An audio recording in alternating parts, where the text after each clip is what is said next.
ఏ చట్టబద్ధమైన పనులు చేయకుండా అరెస్ట్ వారెంట్ తీసుకోకుండా డైరెక్ట్గా ఆయనను కిడ్నాప్ చేసి పట్టుకురావాలనేది వీళ్ళ ఆలోచన.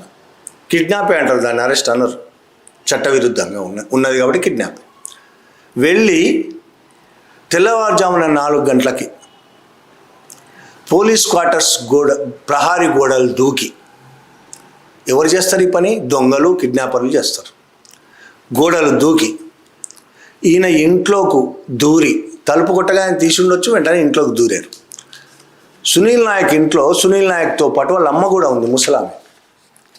ముందు ఆమెను ఒక రూమ్లో వేసి తాళం వేసి ఆ రూమ్కి సునీల్ నాయక్ను పట్టుకొని తీసుకొచ్చే ప్రయత్నం చేశారు. దాన్ని కిడ్నాప్ అన్నారు, అంతకు మించి వేరే అనడానికి కూడా లేదు. సునీల్ నాయక్ వెంటనే అక్కడ అరుపులు మొదలుపెట్టాడు. ఎవరో వచ్చారు, నన్ను కిడ్నాప్ చేయడానికి ప్రయత్నిస్తున్నాడు అనేది ఆయన అనుకొని ఉంటాడు. లేదా పోలీసులైనా ఈ విధంగా వారెంట్ కూడా లేకుండా రావడాన్ని ఆయన వెంటనే అందరికీ తెలియజేయాలనుకున్నాడు. పెద్దగా అరుపులు అరవడంతో అవి పోలీస్ క్వార్టర్స్ కాబట్టి చుట్టుపక్కల ఇళ్లలో ఉన్న పోలీసులు అందరూ పరిగెత్తుకొచ్చారు. అక్కడ చూస్తే లోపల పెనుగులాట జరుగుతుంది. కిడ్నాపర్లు వచ్చి సునీల్ నాయకుని తీసుకెళ్తున్నారని అక్కడ అందరు పోలీసులు అనుకున్నారు. వెంటనే తుపాకులు తీసుకొచ్చి ఇల్లు చుట్టుముట్టారు పోలీసులు, బీహార్ పోలీసులు. లోపల ఉన్న కిడ్నాపర్లకు, వీళ్ళ దృష్టిలో కిడ్నాపర్లు, వాళ్ళకి హెచ్చరికలు జారీ చేశారు, వదిలేసి బయటకు వస్తారా, కాల్ చేయమంటారా అని.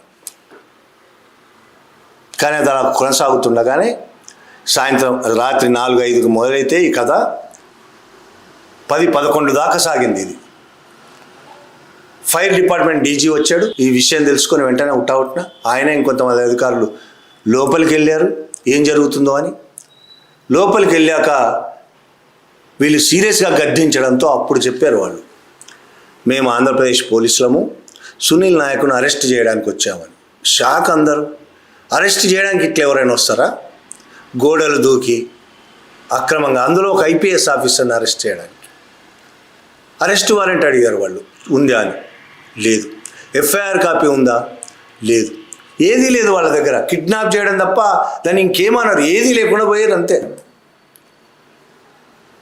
అప్పుడు పట్నా పోలీసులు ఒప్పుకోలేదు, మేము ఆయన అరెస్ట్ తీసుకెళ్ళడానికి ఒప్పుకోము, మీరు అరెస్ట్ అని మేము అనుకోవట్లేదు, దాన్ని కిడ్నాప్ అనుకుంటున్నాం, తీసుకెళ్ళడానికి మేము ఒప్పుకోలేదు అని.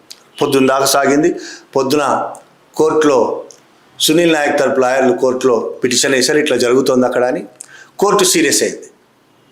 ఆంధ్రప్రదేశ్ నుంచి వచ్చిన పోలీసులు 10 మందిని అరెస్ట్ చేయాలి, అరెస్ట్ చేస్తాము మీరు ఇట్లే వ్యవహరిస్తే అని సీరియస్ వార్నింగ్ ఇచ్చింది.